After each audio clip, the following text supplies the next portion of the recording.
अस्सलाम वालेकुम everyone, welcome back to my YouTube channel पढ़ लो विद दो ही। आज की वीडियो में बेसिकली मैंने आप लोगों को पासिंग क्राइटेरिया 2026 का बताना है, लेकिन एमसीक्यूज बेस्ड पेपर का मैंने अलग बताना है और सब्जेक्टिव बेस्ड पेपर का मैंने अलग बताना है। ये जानना आप लोग के लिए बहुत ज़रूरी है, बिकॉज जो फर्स्ट सेमेस्टर के बच्चे हैं वो तो अभी न्यू हैं, तो उन्हें कुछ आइडिया नहीं है। तो अब आप लोगों ने इस वीडियो को देखने के बाद मिड्स में जो नंबर आप लोगों ने लिए हैं, आपने हिसाब लगाना है कि फाइनल में आपके उतने आ सकते हैं और आप पास हो सकते हैं या नहीं हो सकते। ठीक है, बढ़ते हैं, वीडियो स्टार्ट करते हैं। तो वीडियो स्टार्ट करने से पहले आप लोगों ने चैनल को सब्सक्राइब ज़रूर करना है और ज़्यादा से ज़्यादा अपने फ्रेंड्स के साथ इसे शेयर किया करें, ताकि जितने भी बच्चे परेशान हैं ना इन चीज़ों को लेके, तो उन सबकी भी कन्फ्यूजन दूर हो जाए। ठीक है, तो इस बार जो एमसीक्यूज बेस्ड पेपर थे वो आई थिंक 80 मार्क्स के थे। ठीक है, 80 एमसीक्यूज थे उसमें। जैसे एक पेपर था CS 101 का, इंग्लिश 101 का, पाक स्टडी का और साइकोलॉजी का, और MGT 201 आई थिंक इसका भी जो है 80 एमसीक्यूज ही थे। तो 80 एमसीक्यूज वाले जितने भी पेपर थे उनके अगर हम पासिंग क्राइटेरिया चेक करें तो वो क्या होता है। सबसे पहले ना हम वर्चुअल यूनिवर्सिटी का 2026 का ना रूल समझते हैं कि एक्चुअल में क्राइटेरिया है क्या। ठीक है, तो वर्चुअल यूनिवर्सिटी ऑफ पाकिस्तान के लिए जो पासिंग क्राइटेरिया है वो 20% रूल के मुताबिक है, जो करंट एकेडमिक पॉलिसी के मुताबिक चल रहा है किसी भी सब्जेक्ट को पास करने के लिए। नीचे दी गई अब हम जो रिक्वायरमेंट्स हैं ना उन्हें देखते हैं। ठीक है, तो पासिंग क्राइटेरिया की समरी है 20%, जैसे कि मैंने आप सबको बताया। ठीक है, अब इसमें तीन चीज़ें आ जाती हैं ओवरऑल। एक तो होती है मिड टर्म, ठीक है, और इसमें सेमेस्टर वर्क होता है जिसमें हम असाइनमेंट, क्विजेज एंड GDPs देखते होते हैं, जो कि आपके टोटल 20% मार्क्स होने चाहिए। ठीक है, फर्स्ट हाफ में। नेक्स्ट हमारे पास आ जाता है फाइनल टर्म एग्जाम, इसमें हमारे पास मिनिमम 20% मार्क्स होने चाहिए सेकेंड हाफ में। ओके, अब ओवरऑल एग्रीगेट अगर हम देखें तो कुल मिला के कम से कम 40% मार्क्स होना आप लोग के फाइनल टर्म में बहुत ज़्यादा ज़रूरी होता है। अब कुछ मेन पॉइंट्स हैं जो कि आप सबको पता होना चाहिए कि इनका क्या मतलब होता है। तो पहला पॉइंट है हमारे पास सेपरेट पासिंग। आपको फाइनल टर्म में अलग से 20% और बाकी टास्क, मेट, क्विजेज, असाइनमेंट्स में अलग से 20% लेना बहुत ज़्यादा मस्ट होता है। ठीक है, और फेलियर का क्राइटेरिया क्या होता है कि अगर आप 40% से ज़्यादा टोटल मार्क्स ले लें लेकिन फाइनल टर्म या सेमेस्टर वर्क में 20% मार्क्स से कम है तो आप लोग ऑटोमेटिकली फेल हो। ठीक है, नो ग्रेस मार्क्स का क्या मतलब होता है कि virtual university of Pakistan extra या बोनस मार्क्स ऐड नहीं करता। अगर आप थोड़े से मार्क्स से फेल हो रहे हो तो वो फेल कर देता है, वो पास नहीं करता। ठीक है, ये नो ग्रेस मार्क्स का ये मतलब होता है। और इसके बाद है हमारे पास अटेंडेंस और पार्टिसिपेशन, यानी कि पार्टिसिपेशन का मतलब है कि सेमेस्टर वर्क यानी कि क्विज़ेस, असाइनमेंट में क्या कैसी इनकी पार्टिसिपेशन है। ठीक है, तो ये सारी की सारी पार्टिसिपेशन बहुत ज़रूरी होती है, अदरवाइज आपका ऑब्वियसली F ग्रेड आपको मिल सकता है। ठीक है, अब ना एक हम एग्जांपल ले लेते हैं कि अगर फाइनल टर्म एग्जाम आप लोगों का 60 मार्क्स का है, ठीक है, और टोटल सब्जेक्ट 100 का है, तो आपको फाइनल टर्म में 12 मार्क्स लेना ज़रूरी है। यानी कि आपके पता नहीं, हाँ, एक बच्ची मुझे कह रही थी कि इस्लामियात जो है, इस्लामियात का जो हमारा पेपर था उनमें 60 मार्क्स थे, 60 एमसीक्यूज थे।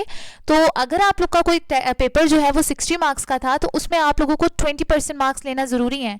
तो 20% मार्क्स कितने बने? 12। तो आप लोग को 12 मार्क्स लेना ज़रूरी है और ओवरऑल 40 मार्क्स यानी कि 100 आउट ऑफ 40% लेना बहुत ज़्यादा ज़रूरी है।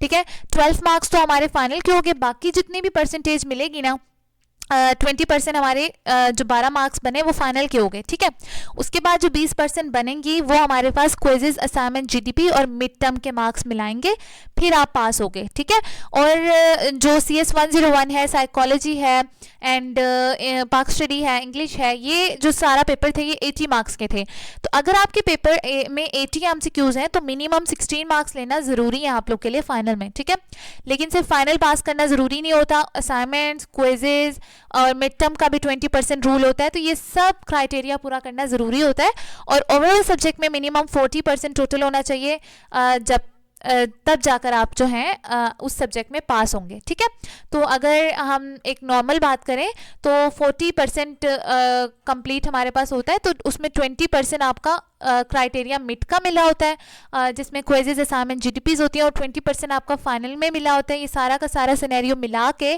टोटल 100% बन जाता है।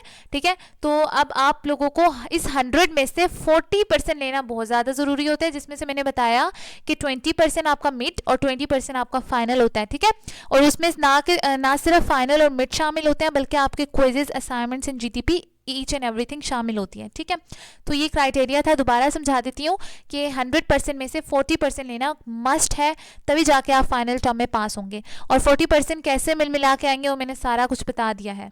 ठीक है, अब हम सब्जेक्टिव की तरफ बढ़ते हैं। तो सब्जेक्टिव का क्राइटेरिया क्या है उसको भी ज़रा हम ना डिस्कस कर लेते हैं। तो सब्जेक्टिव में ना मैंने मैथ 100 लिखा हुआ है, और इसी तरह आप लोगों का अगर मैथ 101 का पेपर था और 202 का पेपर था, तो वो भी इसी क्राइटेरिया के मुताबिक चलेंगे, बिकॉज सिलेबस सेम ही था आप लोगों का। तो टोटल मार्क्स आप लोगों को कितने दिए हुए थे इसमें? 60 दिए हुए थे। टाइम ड्यूरेशन हमारे पास 90 मिनट थी। लेक्चर्स वगैरह को भी छोड़ देते हैं। ठीक है, ये मस्ट चीज़ें थी हमारी। तो टोटल मार्क्स यहाँ पे 60 थे। तो अभी मैं पीछे बता के आई हूँ कि अगर किसी बच्चे का 60% मार्क्स है तो 12 मार्क्स में इंक्लूड होगा, लेकिन ये जो क्राइटेरिया था एमसीक्यूज बेस्ड पेपर के मुताबिक था। अभी हम सब्जेक्टिव पे आ रहे हैं। तो सब्जेक्टिव में जो पासिंग रूल होता है ना वीयू का, वो ये होता है कि फाइनल टर्म में मिनिमम 40% लेना बहुत ज़रूरी होता है। इन शॉर्ट, अगर फाइनल 60 मार्क्स का है ना, तो पास होने के लिए कम से कम 24 मार्क्स लेने ज़रूरी हैं सब्जेक्टिव में। ठीक है, ये मैंने सब्जेक्टिव बताया। अब अगर हम ऑब्जेक्टिव पे जाए तो 60 मार्क्स में से 60 मार्क्स का अगर पेपर है तो उसमें आप लोगों ने 12 मार्क्स लेना आप लोग के लिए ज़रूरी है। लेकिन ये एमसीक्यूज बेस्ड था। लेकिन अगर हम सब्जेक्टिव पे जाएं तो आप लोग के जितने भी मैथ थे ना, वो सब्जेक्टिव भी थी उसमें, और उसमें जो टोटल मार्क्स थे वो 60 थे, जिसमें आप लोगों ने देखा होगा कि 33 एमसीक्यूज थे, और जो हैं 3 शॉर्ट थे, 4 शॉर्ट थे और 3 लॉन्ग थे। तो ये आप लोगों ने देखे हैं ना, ये आपने पेपर दे के आए आप लोग। तो उस हिसाब से मैं बताने लगी हूँ कि जो 60 मार्क्स के हिसाब से सब्जेक्टिव का पेपर होता है, उसमें कम से कम 24 मार्क्स लेना आप लोग के लिए ज़रूरी होता है। ठीक है, तो यही हमारा सारा का सारा फाइनल टर्म का पासिंग क्राइटेरिया था। अब आप लोग अपने मिड टर्म के मार्क्स देखें और हिसाब लगाएं कि फाइनल टर्म में आप लोग कितने मार्क्स ले सकते हैं। ठीक है, और आप लोगों को डिस्क्रिप्शन में मैं व्हाट्सएप चैनल का लिंक दूंगी। हमने छुट्टियों में वहाँ पे कोई ना कोई स्किल सीखनी है। आप लोगों ने अपना टाइम जो है वो वेस्ट नहीं करना। तब तक के लिए मुझे इजाज़त दें और दुआओं में ज़रूर याद रखिएगा। अल्लाह हाफिज़ एवरीबॉडी।